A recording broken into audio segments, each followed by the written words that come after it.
Hello, YouTube. How have you guys been? Hope you had a good weekend and you did something that related to your self-care. I want to thank you for coming back in for another episode of Real Talk Therapy. And again, y'all know I'm working with different ways to do my videos, different spaces, different ambiances, and for the most part for me is making sure you guys kind of see my ensemble and the different things that I have going on. So it's my Coach bag for today. Wearing a plush pink or Easter pink, as Lil Wayne said in another one of his songs. And today's shirt just simply says Real Talk Therapy in the fatigue design. So let me get back in formation so we can get started today. Again, hope you guys are doing well. You had a pretty good weekend, like I said, and you've practiced good self-care as we move into this week's topics of discussion. So September has come to an end, and September has a lot of different things going on in that particular month. Fall comes in, it's tornado season, hurricane season. So I also hope everybody that was affected by Hurricane Helene is doing well and you guys are okay. We're praying for you. I know that can be a lot when you're not used to dealing with anything devastating, but those things do happen. And I just hope and pray that everybody was okay. Definitely praying for the ones that lost loved ones. There's still people who can't find their loved ones. And so, real talk, I hope everybody is okay and they find their loved ones through this. So, September is also National Recovery Month. And when we're talking about recovery, remember I told you guys early on that I am a certified alcohol and drug counselor in the state of North Carolina. And recovery and addictions are one of my specialties. I'm working on the licensed clinical social worker aspect of it, but been working in the substance part of behavioral and mental health for a few years now. And so I've definitely built up a great plethora of information for helping you cope with any addiction that you may be suffering from. And we know that addictions can come in all shapes, forms, dynamics. Addiction is not just about drug and alcohol use. You can be addicted to people. You can be addicted to porn. You can be addicted to food. You can be addicted to coach.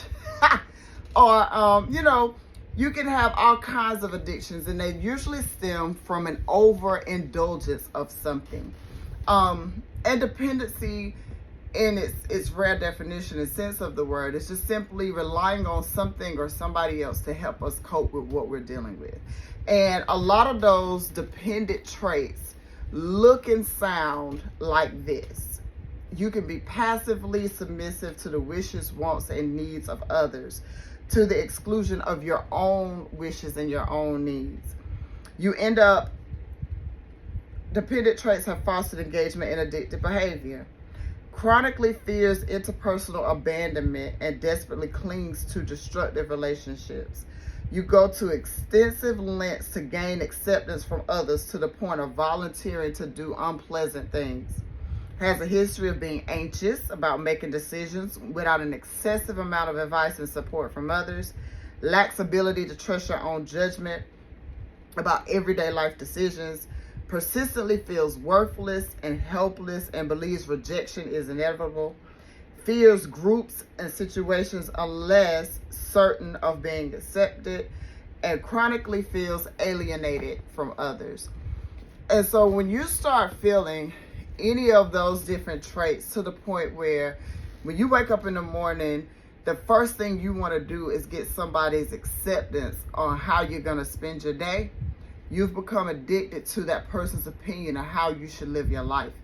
The reality of it is, in order to cope with that anxiety, because a lot of dependency or dependent traits stems from a really severe diagnosis of generalized anxiety. You worry about every little thing only to the degree that other people think about it, not to the degree that, you know, hey, do I look good, or do I feel like I'm a light orange hair today, or do I feel like I want to wear polka dots with stripes, you know, because that makes sense to me, but it doesn't make sense to the world. And when we start allowing people in the world and different things around us to dictate how our daily life flows, you will become so stuck, because believe it or not, people change their mind as often as they change their underwear. Now, let me, I might need to use something else, because some people might not change their underwear as often as some other people. For me, it's often. And so, you know, if people change their mind as often as, you know, they change their clothes or whatever it may be, just know that at some point, everything that you're trying to do to please this individual will no longer matter once their mind is changed. And so then you become so dependent on their, you know, their response to you, how they're going to treat you, to the point where you can't even function without their approval. And that's giving somebody control over your life. That's giving them, you know, sole authority to tell you who you are. And we've been talking all this time about finding out who you are and peeling back those layers of who you are and where you want to go. And although we can value the opinion of our loved ones, we should not let it control how we live our lives, because that's when we get into a place of being so dependent on what they want us to do that we don't know how to recover from a substance, if that's the case. We don't know how to increase our independence and our self-confidence through making our own decision making. We don't even know how to go out here and buy a meal if, you know, we've given somebody autonomy to tell us how to eat, when to sleep, what to do. And one of my mentors along the way, she's passed on now, bless her soul. But she used to tell me that, you know, every day that you wake up with perfect peace. And the only way you could lose it is if you give it away. So I'm going to say that one more time. Every morning, every day that we wake up, it's a new day. It's a fresh start. It's another time for us to do something we've never done before. It's a clean slate, so to speak. So you get up and you go about your day, and now you decide your vibe. You decide how you want your day to go. But the minute that you get out here in this world and you're met with all the distractions that come along with it, are you going to give your peace away, or are you going to continue to keep it?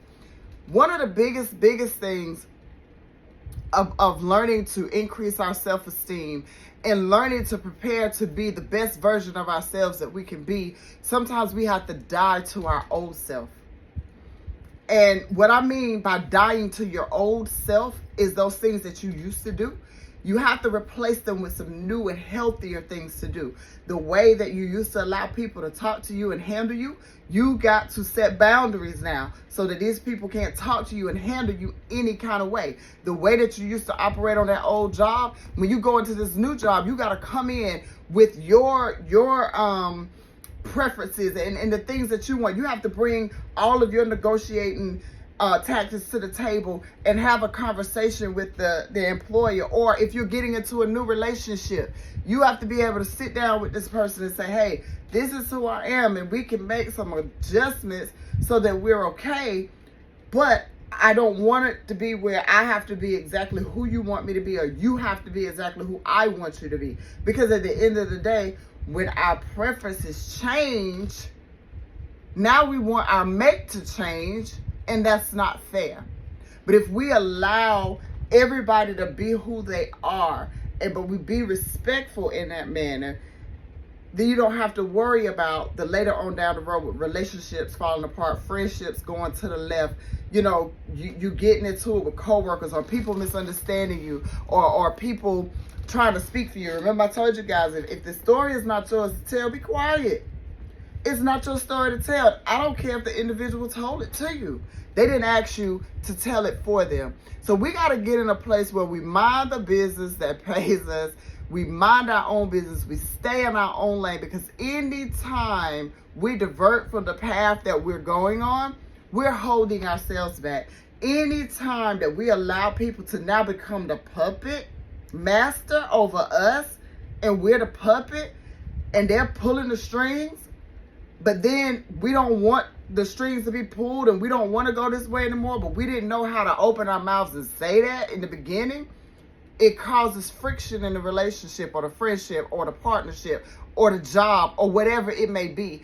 It causes mishaps. It causes the miscommunication. It causes the person with anxiety to almost lose their mind. I was getting ready to curse, so I'm trying to be mindful of that. But you know where I was going with that. I mean, if you aren't careful with who you are and what it is that you want and what it is that you need, then you end up losing parts of yourself that end up causing you a whole lot of havoc, later on in life.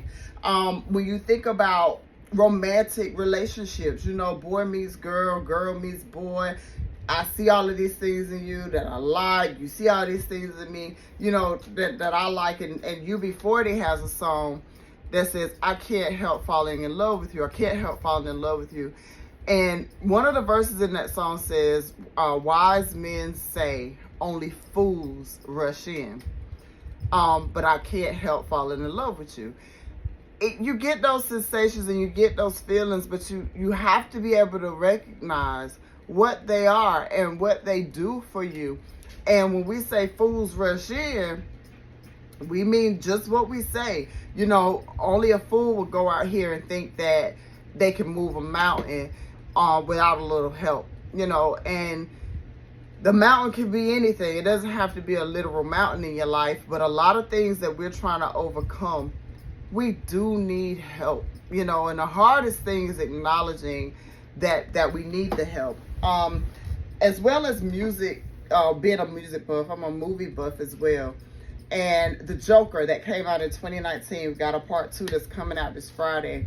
And I'm not necessarily a Marvel fan, but there are some movies that I like, and I follow the Joker closely because his character is built off of a mental health disorder. He has a personality disorder. He's narcissistic in a way with it. But then his social anxiety, I can't think of his name right this second, but the actual name, when he's not the Joker, when he's himself, he's timid, he laughs out of turn, he laughs at things that aren't funny, he can't control it. And when he's going to see his mental health worker and trying to get his medication, she's like, how are things going? And he said the hardest part about having a mental health disorder is that people expect you not to behave like you have one. And I'm paraphrasing, those weren't the exact words, but that is so hard when we suffer from something that we can't control, or when we suffer from things that we don't even know where they come from. It's a serious conversation and he's laughing, but he's not laughing because he thinks it's funny. He can't control it. So to the person on the outside who's not even trying to understand it, you automatically start passing judgment. And we already know, judge not lest you be judged. On some real talk, I can't talk about nobody out here when it comes to how we live life and what we go about and do. Do I have an opinion about it? Yes. Will I have a conversation about it? You better believe it. And I've learned that I can't even be mad when stuff come back to me that people have an opinion about or what they're saying, because you know what? People talk about me, but guess what I do? I talk about people. So when we're real with ourselves, a lot of that stuff won't bother you. It'll start flowing off your back, get the dirt off your shoulders, like Jay-Z said. It's gonna be a time and a place for everything. But when it's us, when we're sitting in the seat of conviction, or whatever you want to call it, when we're the person that everybody seems to be targeting, how soon we forget that we used to be out there doing the same thing to other people.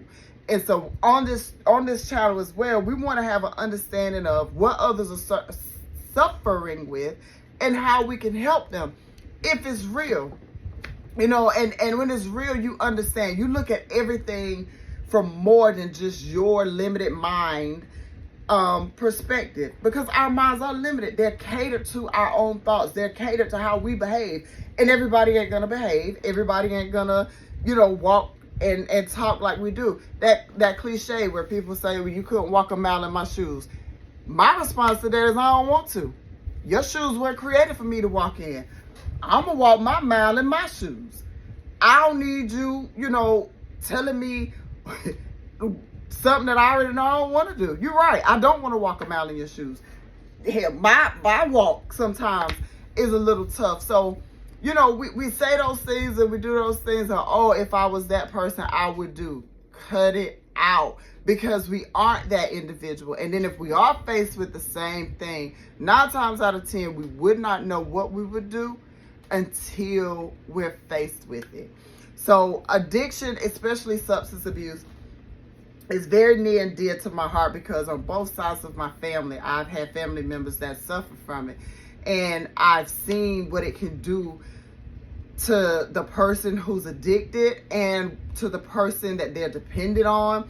I've seen what it can do to the families that enable the addiction without realizing that they're enabling it, because they just want their loved one to get better. So, I've seen the mom, where the addict has taken everything from the mom, stealing money from her, doing this, doing that, but that's my baby. So, when my baby come knock at my door, even though they just stole my rent money, if they need to come in, they're going to come in. And so I have to be sensitive to situations like that, because at the end of the day, a mama is going to take care of her child, or at least those are the dynamics and the way it should be. So, in doing these interventions this week, I do want to commend anybody who's been in recovery. And if you have 1 day clean, or 100 days clean, or 1,000 days clean, and somewhere in between, you are amazing. Continue to do it. And we're gonna slip. You're gonna slip. Relapse is not just about addiction. Relapse can happen in mental health as well, because you could be doing so good, doing so well, and that person who tore you down emotionally would just pop up on the scene, and all of a sudden they want to know how you been, how you doing, and all of this. And the new version of you feel like you can take it, or you can deal with it, but sometimes you're not that strong yet, and you have to be able to recognize that if it is alcohol or some type of drug, cocaine, fentanyl, any type of substance in that manner, if it's something like that, if you know that you've removed yourself from people, places, and things where you would use those drugs, a lot of times you don't need to re-enter those environments, because you may not be strong enough to say no. You don't know when you've reached that plateau. So if you have those days clean, please keep doing what you're doing. Reach out to me if you need to know some new things to do. Come on this channel, because we're going to be talking about addiction and recovery. And it's probably going to last, a good portion of this month, because I want to touch every single diagnosis and substance or what can come with it. Like we're talking about these dependent traits. And in dependency, sometimes we have to go back to childhood traumas and go back to places that we hadn't been in a long time to try to see where we need to move from. Sometimes we have to explore the influence of the fears that we have of not being socially accepted. Do y'all know that sometimes we want to belong to groups that we were never created to be a part of? Do y'all know that sometimes you want to be around people that you were never supposed to be around? You want to interact with people that you were never supposed to be dealing with? Ain't that wild? That all these different things that we go through, sometimes, you got to find your tribe. You got to find your people, man. And when you find yourself, it'll be easier for you to find your tribe and create that support network. Because when we start talking about addictions, that support system, those support networks, man, those are lifelines in times of, deep despair, and when you're in crisis, and when you're relapse prone, and And you have a lot of different things going on. But you don't even want your addiction to control you, because it can. You know, you got to learn what your urges are. You got to learn what the cravings are. And again, I'm not just talking about substance and alcohol. I'm talking about being around people. I'm talking about being in certain arenas that you're not designed in. Now, this one is going to hurt a couple of folk, but even your church membership. Some of y'all are going to the wrong church. Ain't got no business going there. But hey, until you start doing that work within, only you're going to know that. And that's why it's so important that you get to know who you are, so that you can get to know where you need to go. And then you can decide what you're going to do, the steps you're going to take to get there. We are going to be using some songs and some cartoon characters and a couple of more things, you know, this week as well. And so in closing this one out, we're going to use the Three Little Pigs, and we're going to look at them from an addiction point of view. So, you know, these three little pigs, they live in this little area, and all of them are addicted to their ego.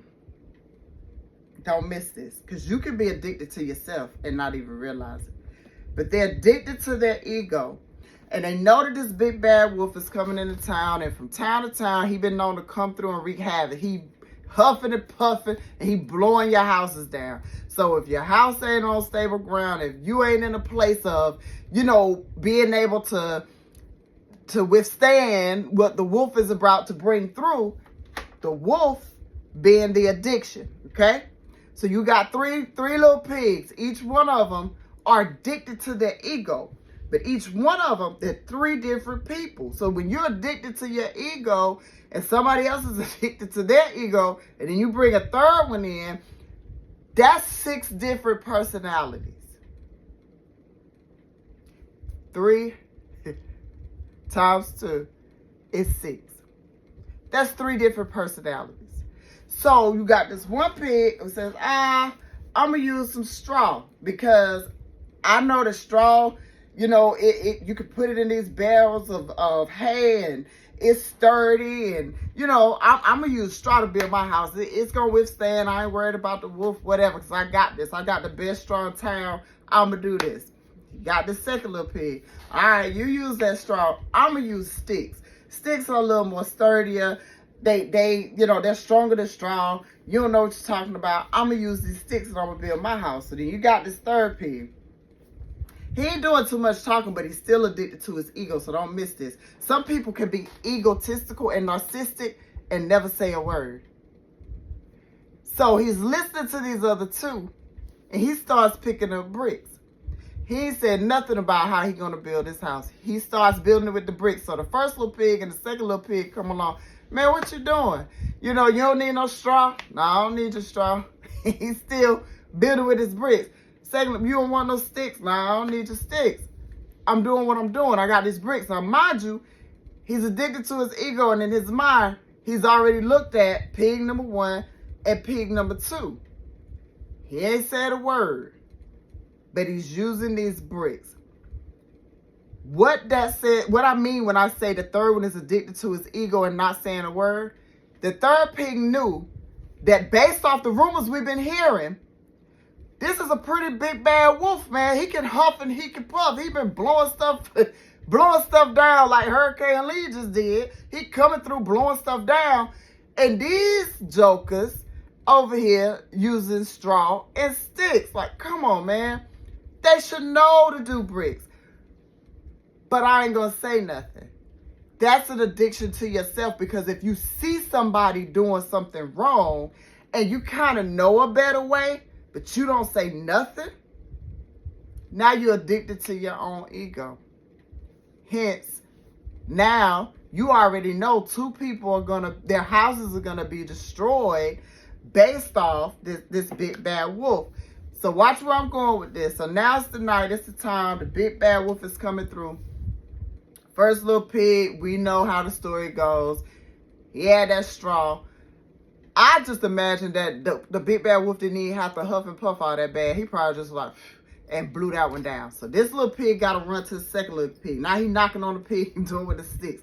Let me in, let me in. He blew my house down. So stick opened the door. I told you not to use that straw. I told you. Y'all ever been around people that do that to you? I told you that wasn't gonna work.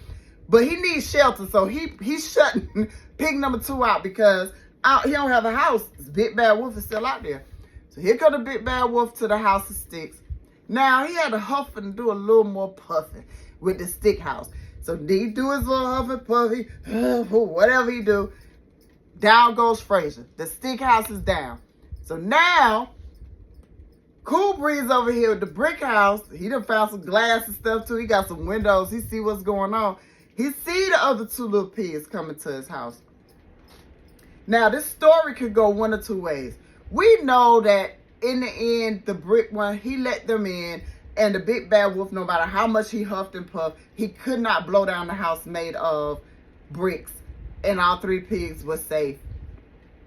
The addiction or whatever it is, the Big Bad Wolf went on about his business because they found a shelter that withstood that attack.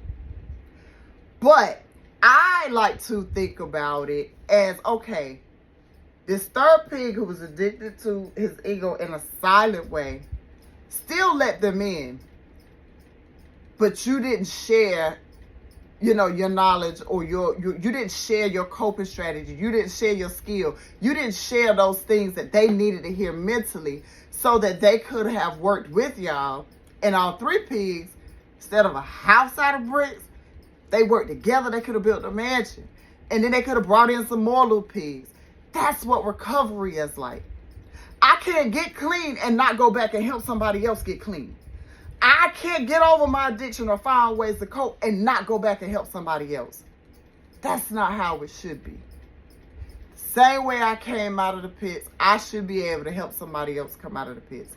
And that's what we're going to be getting into, because some people don't love themselves enough to stop building their house with straw when it comes to their addiction. They know that the addiction is bigger than what they're using, but they don't know how to come past that. And that's where, when you get at different levels of your recovery, whether it's mental health or substance abuse, that is where you come in, and that good old adage of, we all need each other to survive. Everybody helps somebody. We gotta live by that. And we're going to continue to be stuck in the rut, and we're going to continue to see rap artists, famous people, our neighborhood people, our kids dying from this stuff, because one dose of fentanyl is fatal, And so we got to be able to get this information out there, educate the world, let people know that there are places for them to go, there's help for them to seek. And instead of running or instead of, having to always run to the person with the brick house, you start learning how to take those bricks and those stones, especially the ones that are thrown at you when you're at your lowest in your addiction. When the people, I told you not to do this. Oh, you're a crackhead. Them bricks, take those bricks and store them up. Store them up so when it's time to build your house, hey, you don't have to worry when the Big Bad Wolf or your addiction comes in, like a storm, and it's swarming on you. It's going to be tough, but you now have a layer to help you to deal with it. And so that's what we want to focus on this week of Real Talk Therapy. Want to thank you guys again so much for liking, sharing, subscribing, and getting us out there so that we can help someone. If you know someone that's suffering from addiction, please send me, some information in the comments on how to reach you, an email or something, so that I can help you find the right tools and coping mechanisms for that individual, the right interventions for you to do if you want to do an intervention as a family and help them to see what their addiction is doing to everyone else. Please, please, please reach out to me for that information. I'm here to help. And I want you guys to prepare for having a magnificent Monday as well as a great week, and be able to maneuver through those uncharted waters. Remember, we're still out there. We're still out there on that boat. And it get a little wavy, get a little, the water levels get a little high. Like I said, with Hurricane Helene, we see some devastation in the past couple of days here in North Carolina, especially in the western parts of North Carolina, that had never been seen before. So, we can't do it by ourselves. You don't have to do it by yourself. You can always stop by and get a coping skill or two on how to manage it. But the first thing we have to do is to learn to avoid the people, places, and things that fuel our addiction. We have to learn to start isolating ourselves just a little bit so that we can, hear and see and be able to do those things that we need to do. So in that, again, I want you guys to have an amazing day. Prepare to have an amazing week, and come back tomorrow for more Real Talk Therapy. Remember, subscribe, share, and comment. Thank you, guys.